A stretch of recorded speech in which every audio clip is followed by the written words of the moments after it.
Hello good afternoon students. Now we are going to start Mudaliar commission. जैसा आपको पता होगा कि हमने अपनी पिछली कक्षा में मुदालियर कमीशन आयोग स्टार्ट किया था, जिसमें हमने मुदालियर आयोग की स्थापना के बारे में पढ़ा था कि कैसे मुदालियर आयोग की स्थापना हुई।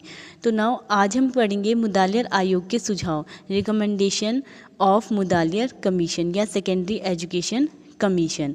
तो चलिए बात करते हैं। सबसे पहले जो माध्यमिक शिक्षा आयोग था, इसने सबसे पहले सुझाव किस पे दिया था? इन्होंने कहा था, सबसे पहले सुझाव दिया था माध्यमिक शिक्षा के उद्देश्यों के ऊपर, एम्स ऑफ एजुकेशन। माध्यमिक शिक्षा आयोग द्वारा दिए गए सुझाव माध्यमिक शिक्षा के निम्नलिखित है। नंबर 1 व्यवसायिक कुशलता में सुधार, नंबर 2 नेतृत्व का विकास, नंबर 3 प्रजातंत्रीय नागरिकता का विकास, 4th इज व्यक्तित्व का विकास। तो पहले उद्देश्य की बात करते हैं, व्यवसायिक कुशलता में सुधार।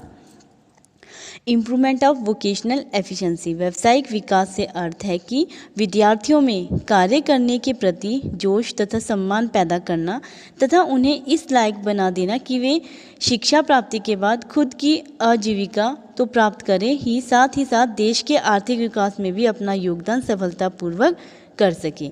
इसके अतिरिक्त इस शिक्षा के माध्यम से विद्यार्थियों में काम के प्रति कदर तथा आदर पैदा करना ताकि वे किसी भी काम को छोटा या बड़ा ना समझकर समान रूप से अपनाएं। तो नाउ नंबर 2 दूसरे उद्देश्य की बात करते हैं, नेतृत्व का विकास, डेवलपमेंट ऑफ लीडरशिप। भारत एक प्रजातंत्रीय देश है तथा प्रजातंत्र में सरकार आम व्यक्ति होता है। अरस्तु ने कहा भी है, government is a democracy is of the people, by the people and for the people.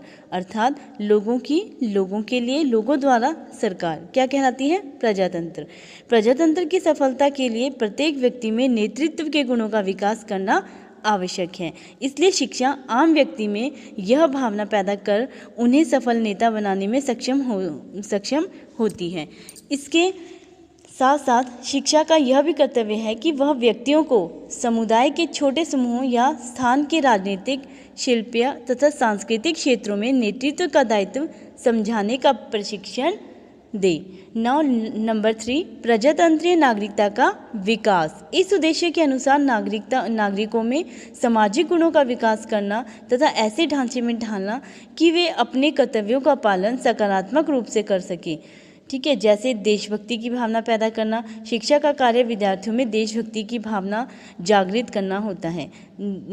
जैसे स्पष्ट चिंतन। शिक्षा का स्पष्ट उद्देश्य विद्यार्थियों में चिंतन शक्ति बढ़ाना, नए विचारों को ग्रहण करने के सक्षम हो। समुदाय की भावना, फीलिंग ऑफ कम्युनिटी। शिक्षा व्यक्ति में संप्रदाय में रहने, एक दूसरे की सहायता करने तथा आपस में प्यार विश्वास बढ़ाने में योगदान देती है। नाउ नेक्स्ट इज बोलने व लिखने में स्पष्टता, clearness in speech and writing. शिक्षा व्यक्ति को स्पष्ट चिंतन, सांप्रदायिक भावना के साथ साथ बोलने और लिखने में भी सक्षम बनाती है। नाउ नेक्स्ट इज विश्व नागरिकता का भावना का विकास। आधुनिक युग में मैं और मेरा देश ऐसा सोचना एक भयंकर या खतरनाक विचार है।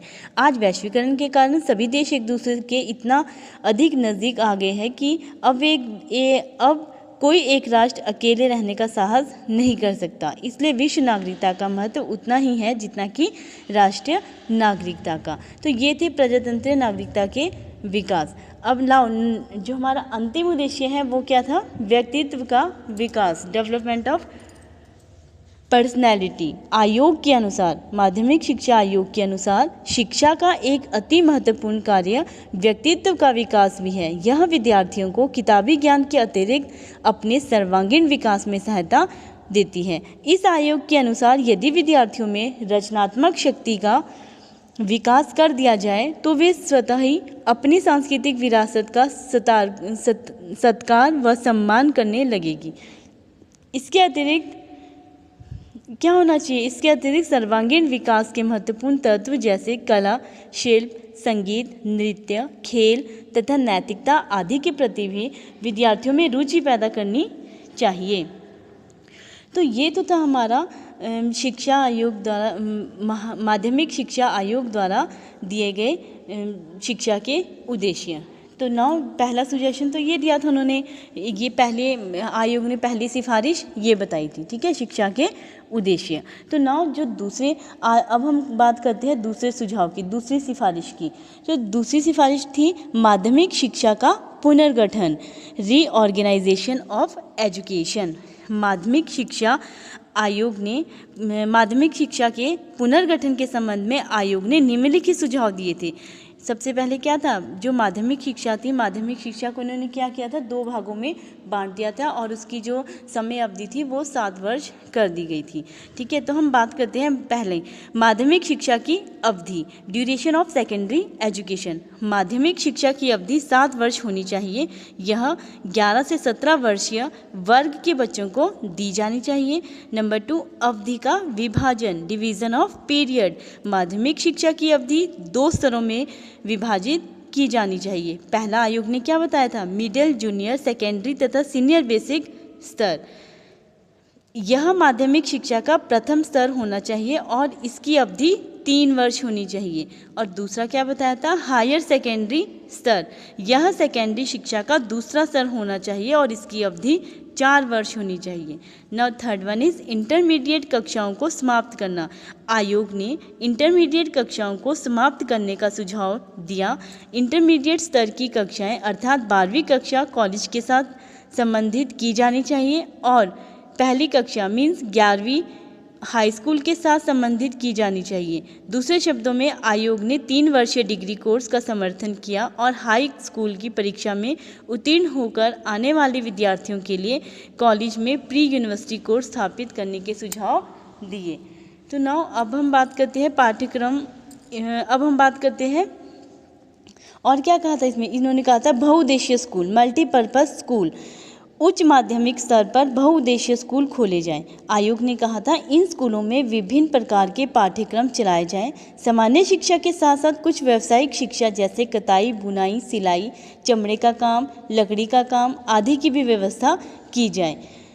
इसके बाद नेक्स्ट है हमारा पॉलिटेक्निकल कॉलेज। बड़े शहरों में पॉलिटेक्निकल कॉलेज खोले जाएं और निकटवर्ती उद्योगों को कुशल कर्मकारों की पूर्ति करें। पॉलिटेक्निकल कॉलेजों और स्थानीय उद्योगों के निकट का संबंध होना चाहिए। इन्हें एक दूसरे का सहयोग क्या करना चाहिए, सहयोग करना चाहिए। नाउ नेक्स्ट है हमारा पब्लिक स्कूल। पब्लिक स्कूलों को चलाने दिया जाना चाहिए। ये राष्ट्रीय शिक्षा के अनुरूप होने चाहिए। कृषि शिक्षा, एग्रीकल्चर एजुकेशन। ग्रामीण स्कूलों में कृषि शिक्षा की सुविधाएं भी विस्तार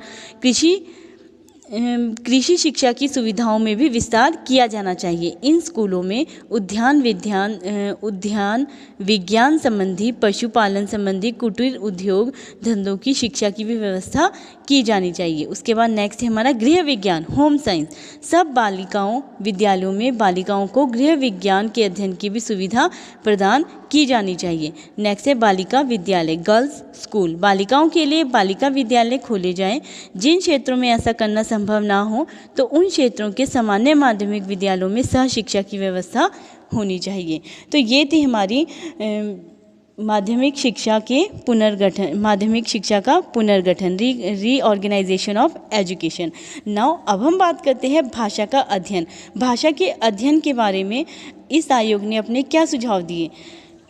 भाषा का अध्ययन, आयोग ने 3 भाषाओं के स्थान के अध्ययन के संबंध में अपने सुझाव दिए थे। पहला था हिंदी का स्थान, प्लेस ऑफ हिंदी। हिंदी को विद्यालय स्तर पर अध्ययन का अनिवार्य विषय बनाया जाना चाहिए।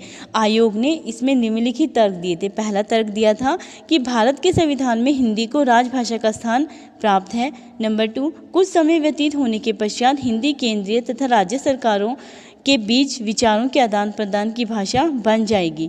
नेक्स्ट, किसी प्रकार के समय के पश्चात हिंदी भारत के अधिकांश व्यक्तियों के विचारों के विनिमय की भाषा बन जाती है। नेक्स्ट, हिंदी राजभाषा के रूप में देश की राष्ट्रीयता, एकता, सुदृढ़ता के विकास में अपना योगदान देती है। नाउ नेक्स्ट इज, जो व्यक्ति हिंदी का अध्ययन नहीं करेंगे उनको सरकारी नौकरी नहीं मिलेगी, ना वे हिंदी जानने वाले व्यक्तियों के विचारों को समझ सकेंगे। तो ये था हमारा हिंदी का स्थान। मैंने कहा था कि आयोग ने 3 भाषाओं के स्थान का अध्ययन के संबंध में अपने सुझाव दिए थे। एक था हिंदी के स्थान के, दूसरा था अंग्रेजी का स्थान, तीसरा था संस्कृत का स्थान। स्थान। तो अब हम बात करते हैं प्लेस ऑफ इंग्लिश। अंग्रेजी लगभग सभी राज्यों में माध्यमिक स्तर पर अध्ययन का अनिवार्य विषय है। भविष्य में भी अंग्रेजी को इसी स्थान पर रखा जाना चाहिए। इस संबंध में आयोग ने निम्नलिखित सुझाव दिए। पहला, अंग्रेजी निसंदेह भारत के शिक्षित वर्गों की अत्यंत लोकप्रिय भाषा है।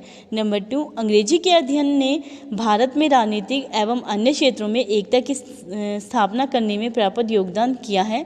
नेक्स्ट है, भारत के अंतर्राष्ट्रीय क्षेत्र में वर्तमान स्थिति अंग्रेजी के अध्ययन का परिणाम है। नेक्स्ट, राष्ट्रीय भावना से निर्देशित होकर अंग्रेजी को माध्यमिक विद्यालयों के पाठ्यक्रम से हटा देने के परिणाम भारत में हित के प्रतिकूल सिद्ध होंगे।